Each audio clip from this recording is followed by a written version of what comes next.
ज़्यादा से ज़्यादा क्या होगा, सत्ता जाएगी, और क्या होता है।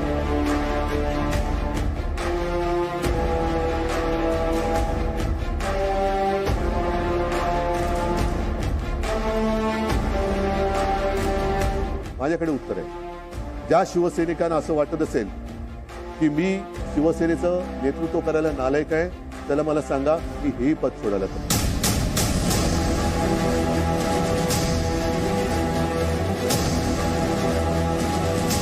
शिवसेना के 40 एमएलएज अभी यहाँ मौजूद है। शिवसेना के कद्दावर नेता एकनाथ शिंदे के साथ बीजेपी शासित राज्य असम की राजधानी गुवाहाटी में शिवसेना के विधायकों की वो फौज पोज दे रही है जो कल तक उद्धव ठाकरे की वफादार हुआ करती थी। इसमें कुछ निर्दलीय विधायक भी शामिल हैं। पहले इनकी संख्या 30 बताई जा रही थी, फिर ये 35 हुए, इसके बाद 40 और अब इनकी संख्या 46 तक पहुंचने का दावा किया जा रहा है। ये तस्वीर महाराष्ट्र की सियासत के कई दिग्गजों के पैरों तले जमीन को खिसकाने वाली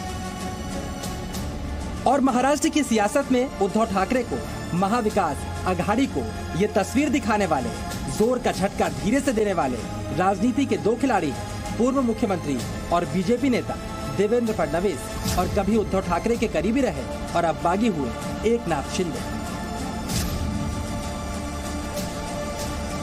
इन दो खिलाड़ियों में से पहले खिलाड़ी एकनाथ शिंदे अपनी टीम के साथ फ्रंट पर बैटिंग कर रहे हैं और अब एकनाथ शिंदे की योजना सिर्फ उद्धव ठाकरे को सत्ता से बेदखल करने की नहीं बल्कि शिवसेना पर कब्जे की भी दिखाई दे रही है। महाराष्ट्र की सियासत में उस वक्त नया मोड़ आ गया जब शिवसेना के बागी शिंदे गुट ने पार्टी पर कब्जे का दावा किया और इस संबंध में गुवाहाटी में बैठक कर शिंदे गुट के विधायकों ने एक प्रस्ताव भी पास किया। दरअसल शिंदे गुट 2019 के महाराष्ट्र विधानसभा चुनाव में बीजेपी के साथ हुए गठबंधन वाले फॉर्मूले पर आगे चलने की सहमति जताई और इसके बाद शिंदे गुट के विधायकों ने एक चिट्ठी राज्यपाल, विधानसभा के उपाध्यक्ष और विधानसभा के सेक्रेटरी को भी भेजी जिसमें यह लिखा गया था कि एकनाथ शिंदे को इस विधायक दल का नेता चुना गया है और मुख्य सचेतक को बदल दिया गया है। इस चिट्ठी पर 34 शिवसेना विधायकों के हस्ताक्षर भी मौजूद थे। इस चिट्ठी के जरिए जानकारी दी गई है कि एकनाथ शिंदे शिवसेना विधानमंडल दल के नेता होंगे। भरत गोगावले को चीफ व्हिप बनाया गया है। भरत गोगावले ही 2019 में चीफ व्हिप थे जब बीजेपी और शिवसेना ने मिलकर विधानसभा चुनाव जीता। इसके अलावा सुरेश प्रभु को चीफ व्हिप से हटा दिया गया है। चिट्ठी में शिवसेना पर विचारधारा से हटने का आरोप लगाया गया है। वहीं सहयोगी पार्टी एनसीपी के नेता नवाब मलिक और अनिल देशमुख पर लगे भ्रष्टाचार के आरोपों का जिक्र भी है। इस चिट्ठी में बीजेपी के साथ प्री पोल अलायंस की भी जानकारी दी गई है। शिवसेना के 40 एमएलएज अभी यहाँ मौजूद है और सभी लोग जो है, हम बाला साहब ठाकरे जी का जो हिंदुत्व है इस और उनकी जो भूमिका है उसको हम लोग आगे ले जाना चाहते हैं। एकनाथ शिंदे के तेवर बता रहे हैं कि उद्धव ठाकरे के साथ उनके किसी भी समझौते के रास्ते अब बंद हो चुके हैं और अब सरकार के साथ साथ वो शिवसेना पर कब्जे के भी फिराक हैं। महाराष्ट्र में चल रहे राजनीतिक खेल के दूसरे बड़े खिलाड़ी इस वक्त पर्दे के पीछे। देवेंद्र फडणवीस मुंबई से उड़कर दिल्ली गए, आला कमान को राजनीतिक घटनाक्रम की जानकारी दी, दिल्ली से उड़कर वापस मुंबई पहुंचे, अपने दूतों को मुंबई टू गुवाहाटी भेजा और अब खुद बीजेपी विधायकों के साथ मिलकर आगे की रणनीति बना रहे हैं। पूर्व मुख्यमंत्री की ओर से मौजूदा संकट पर अब तक कोई बयान नहीं दिया गया, लेकिन जो कुछ आज महाराष्ट्र की सियासत में हो रहा है उसकी तैयारी के संकेत देवेंद्र फडणवीस ने 1 दिसंबर 2019 के दिन महाराष्ट्र विधानसभा के अंदर ही दे दिए। मेरा पानी उतरता देख मेरे किनारे पर घर मत बसा लेना। मेरा पानी उतरता देख मेरे किनारे पर घर मत बसा लेना। मैं समंदर हूँ, लौट कर वापिस आऊंगा। और आज समंदर वापस लौट कर आने की कगार पर खड़ा है। महाराष्ट्र की सियासत में जो नए समीकरण बन रहे हैं उसमें फडणवीस नए मुख्यमंत्री और एकनाथ शिंदे उप मुख्यमंत्री हो सकते हैं।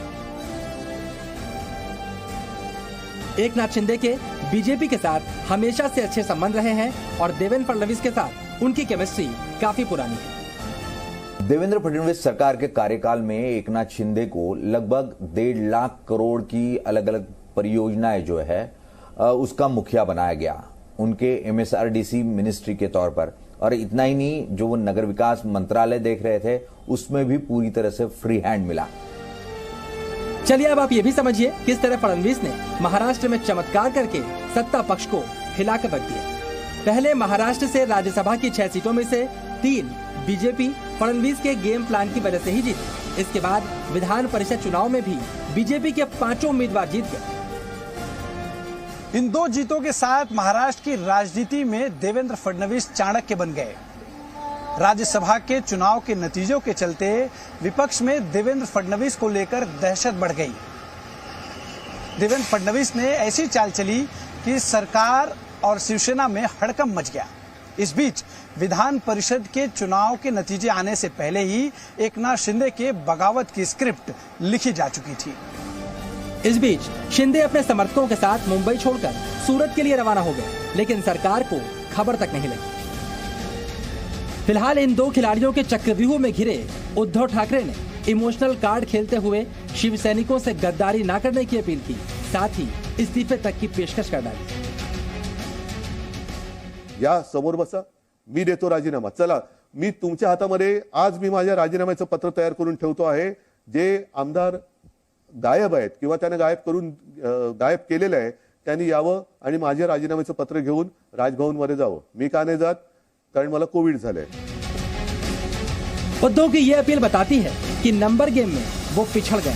अब कोई इस भावुक अपील को उद्धव की आखिरी कोशिश बता रहा है, कोई अपने कैडर को दिया गया संदेश बता रहा है, तो कोई एग्जिट प्लान। और इस पूरे राजनीतिक खेल में उद्धव के खिलाफ खड़े फडणवीस और एकनाथ शिंदे का पलड़ा ही भारी नजर आ रहा है। अश्विन पांडे और शिवांगी ठाकुर के साथ विशाल भारद्वाज, जी मीडिया, मुंबई।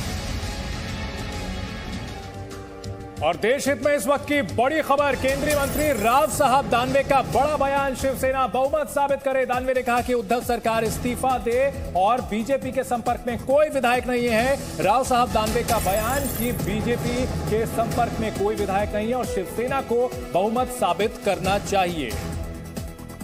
ये लोकशाही का संकेत है। जब भी बहुमत नहीं होता है तो मुख्यमंत्री रिजाइन कर देता है। अब इनकी जिम्मेदारी है कि अगर बहुमत एक तो साबित करे, या तो अगर उनके पास संख्या नहीं तो रिजाइन कर दे।